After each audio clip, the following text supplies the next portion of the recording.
9 Kabupaten Pati dari SD Negeri Kuryo Kalangan 01. Kali ini saya tidak sendiri, yaitu saya ditemani oleh Ibu Desi Yulinda. Beliau ini guru kelas 4 di SD Negeri Kuryo Kalangan 01. Assalamualaikum Bu Desi. Bagaimana kabarnya hari ini? Alhamdulillah baik. Alhamdulillah baik ya Bu, sehat ya. Hari ini kita adakan percakapan praobservasi ya Bu. Belum nanti saya akan amati jalannya proses pembelajaran yang Ibu lakukan di dalam kelas atau sebelum saya melakukan proses supervisi kelas ya. Adapun tujuan dilakukannya supervisi ini untuk mengetahui dan mengevaluasi jalannya proses pembelajaran yang Ibu lakukan nanti, dan kenapa kita harus melakukan percakapan praobservasi ini sebagai persiapan awal ya Bu, persiapan awal sebelum nanti Ibu melakukan kegiatan pembelajaran agar lebih siap ya dan lebih percaya diri sehingga bisa memberikan pembelajaran yang lebih baik dan terbaik bagi murid begitu ya. Ada beberapa pertanyaan nih Bu yang akan saya sampaikan kepada Ibu nih.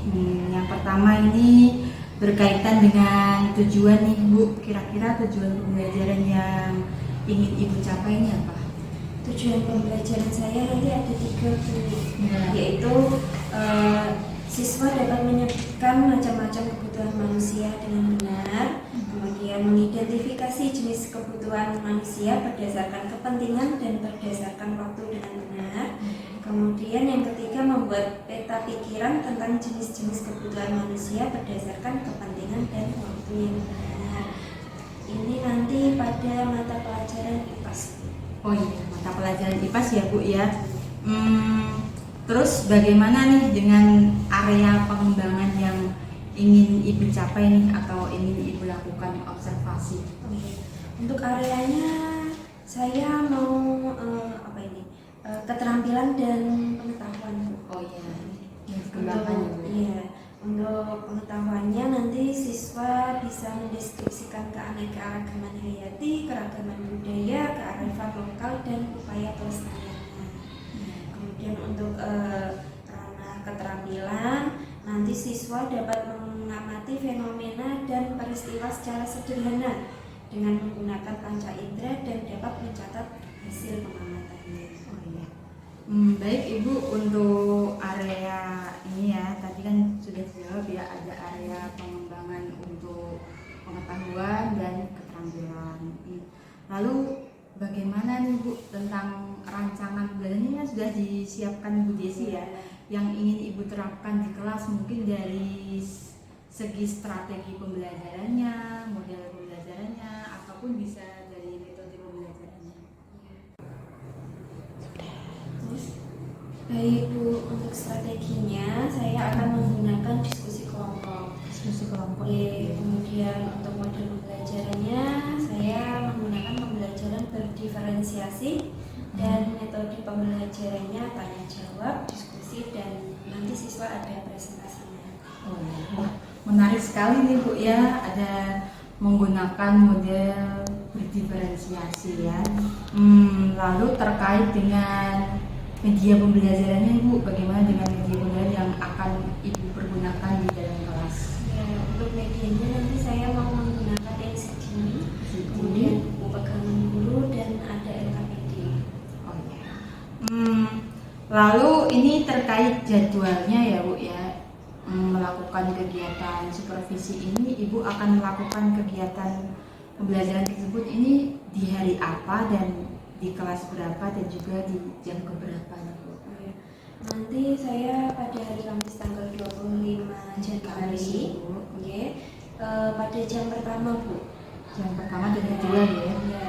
Terus nanti ini di mata pelajaran IPAS. IPAS di kelas 4 ya. Jadi hari Kamis nanti saya akan observasi di kelasnya Ibu ya, jam pertama dan kedua ya.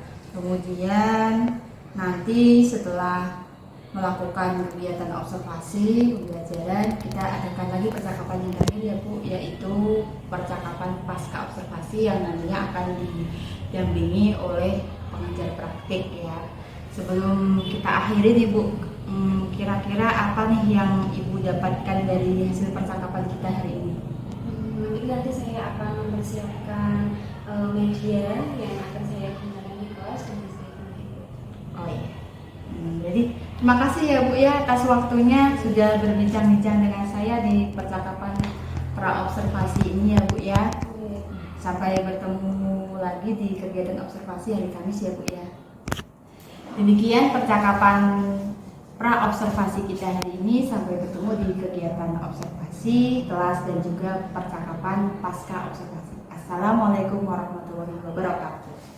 Assalamualaikum warahmatullahi wabarakatuh.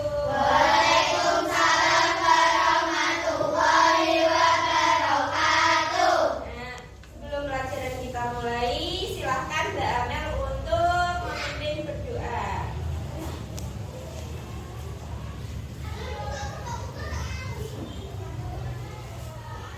Duduk siap, Bra. Berdoa mulai.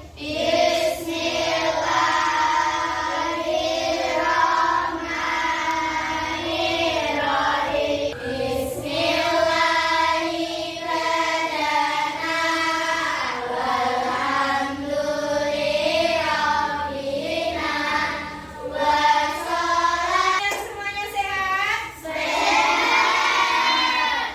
Siapa yang tidak masuk hari ini? Apa? Ada yang tahu alasannya? Tidak. Oh ya, nanti Bibi sih lihat dulu apakah ada isinya ya. Hari ini anak-anak meskipun hari Sabtu, hari terakhir di minggu ini ya, kita harus tetap semangat.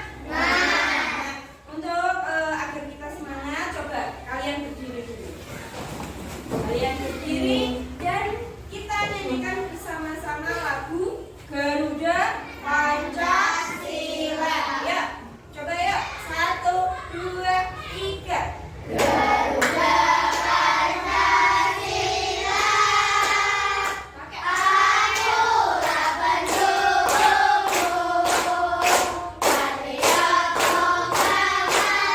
Kita pelajaran apa?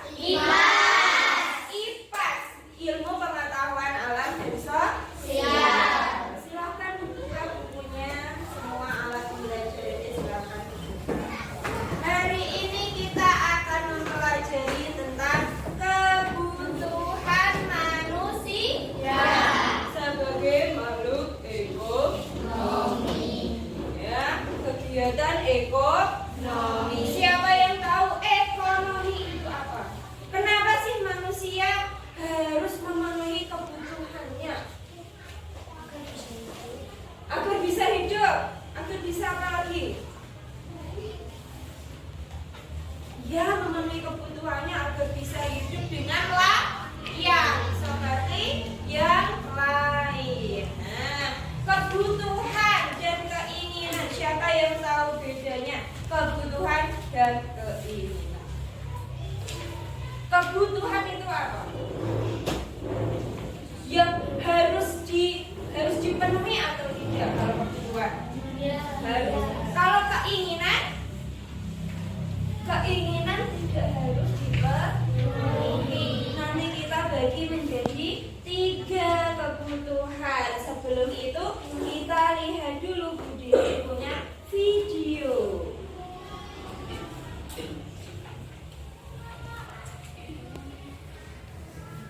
Terlihat jelas?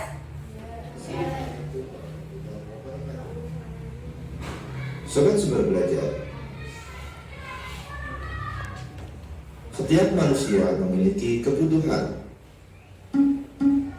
Kebutuhan tersebut terus berkembang seiring dengan bertambahnya usia. Perkembangan teknologi juga mempengaruhi kebutuhan manusia. Kebutuhan manusia dapat dibedakan berdasarkan intensitas pemenuhannya.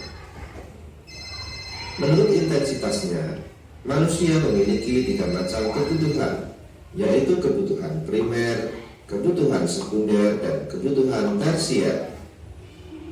Primer berarti pertama atau utama. Jadi, kebutuhan primer adalah kebutuhan pertama atau utama yang harus dipenuhi oleh setiap manusia. Contoh kebutuhan primer adalah makan, minum, pakaian, perumahan, serta kesehatan. Sobat Sumber Belajar, kebutuhan sekunder muncul setelah kebutuhan primer terpenuhi. Bagi setiap orang, kebutuhan ini berbeda-beda. Misalnya, komputer sangat dibutuhkan oleh seorang programmer, ataupun sepeda motor sangat dibutuhkan oleh seorang yang bekerja sebagai kurir.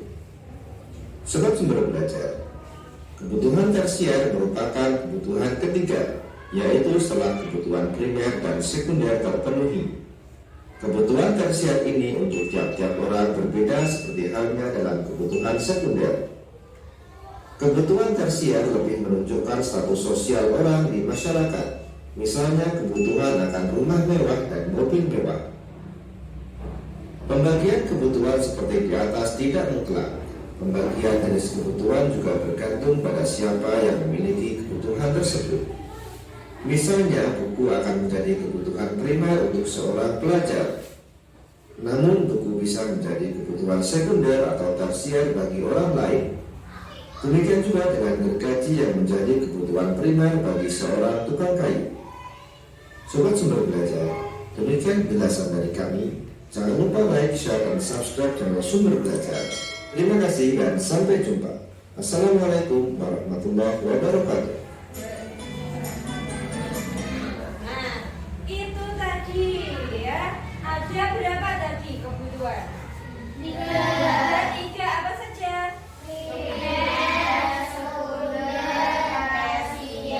Kebutuhan primer yang bagaimana?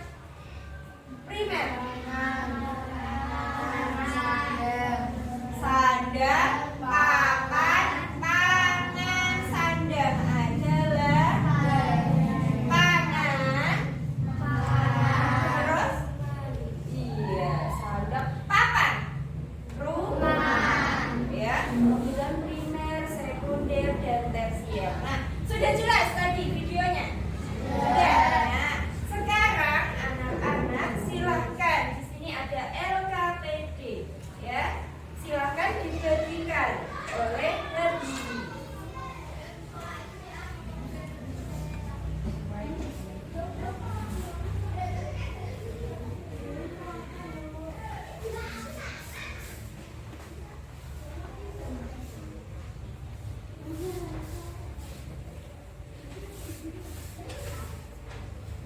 Nah, LKPD ini nanti silakan kalian isi dengan membuat peta konsep ya tentang kebutuhan manusia. Tahu kan caranya membuat peta konsep?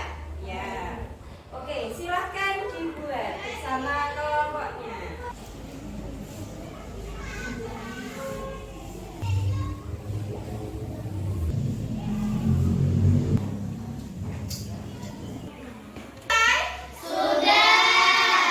Siapa yang mau mempresentasikan hasil diskusinya?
Desi Yulinda ya Bu ya, sebagai guru yang telah diobservasi pada kegiatan supervisi akademik kemarin. Dan saya pun juga ditemani oleh Bapak Arif Rifai, yaitu beliau adalah pengajar praktek pada pendidikan guru penggerak angkatan 9.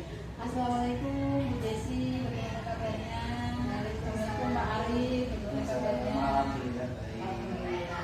Sehat ya? Baik. Di percakapan pasca observasi ini saya akan memberikan pertanyaan-pertanyaan kepada Bu Desi ya, terkait dengan jalannya proses observasi kelas yang sudah Ibu lakukan dengan tujuan untuk mengevaluasi sejauh mana proses pembelajaran yang sudah Ibu lakukan. Untuk pertanyaan yang pertama nih Bu, bagaimana nih perasaan Ibu terkait dengan jalannya kegiatan observasi kelas yang sudah berlangsung? Ya, mungkin karena belum terbiasa Bu, saya merasa tegang. Tapi alhamdulillah Alhamdulillah ya Bu, sudah berjalan dengan baik ya Bu ya. Bisa diceritakan kembali Bu, area pengembangan apa yang sudah Ibu lakukan di dalam kelas, kemudian langkah-langkah atau tahapan-tahapan pembelajaran yang sudah Ibu lakukan di dalam kelas. ya, mungkin kalau tahapan tentunya saya nanti akan membuat perangkat pembelajaran aktif. Yang pengembangannya, area pengembangannya yaitu area pengetahuan dan juga keterampilan. Untuk pengetahuan nanti siswa dapat memahami kebutuhan ekonomi, dan yang keterampilan nanti siswa mungkin lebih berani untuk mempresentasikan di kelas. Oh ya, jadi area pengembangannya terkait dengan area pengetahuan dan keterampilan itu yang dikembangkan ya Bu, seperti kemarin percakapan observasi ya yang dilakukan ya. Nah menurut Ibu nih, sejauh mana area pengembangan yang sudah Ibu sampaikan tadi, apakah sudah berhasil dilakukan di dalam kelas atau tidak? Menurut saya alhamdulillah berjalan dengan baik, namun memang masih ada kekurangan, jadi sudah dilakukan. Sudah berjalan dengan baik ya Bu, tapi masih ada kekurangan ya. Nah menurut Ibu, kekurangan atau mungkin kendala-kendala yang Ibu hadapi nih saat melakukan proses pembelajaran di dalam kelas itu?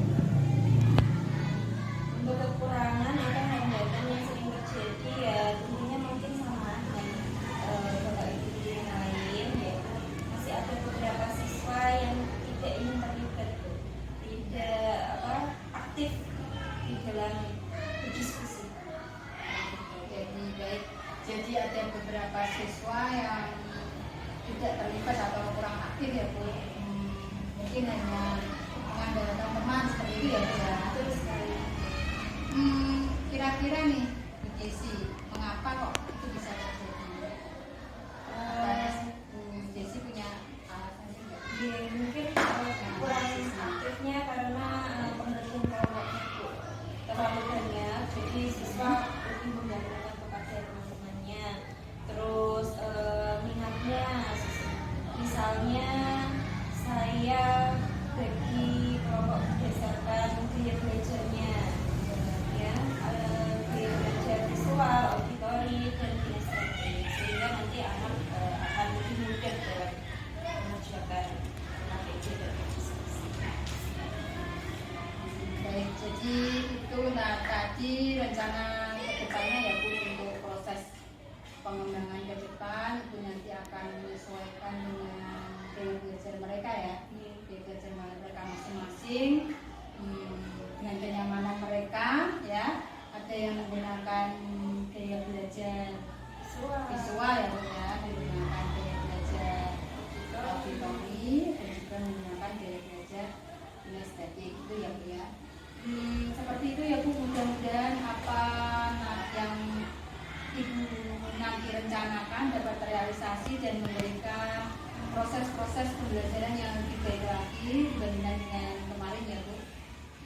Saya tunggu nih nanti cerita-cerita cerita Ibu nanti apakah bisa direalisasikan atau tidak. Kira-kira nih, kapan nih Ibu akan melakukan perubahan dengan rencana yang akan Ibu sampaikan tadi?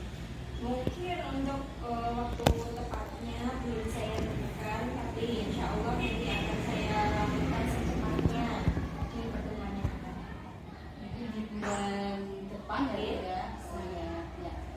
Saya agak sabar nih ya, mau lihat perkembangannya setelah pasca observasi ini untuk perkembangan pembelajarannya. Jadi Ibu, terima kasih banyak atas jawaban-jawabannya, atas waktunya.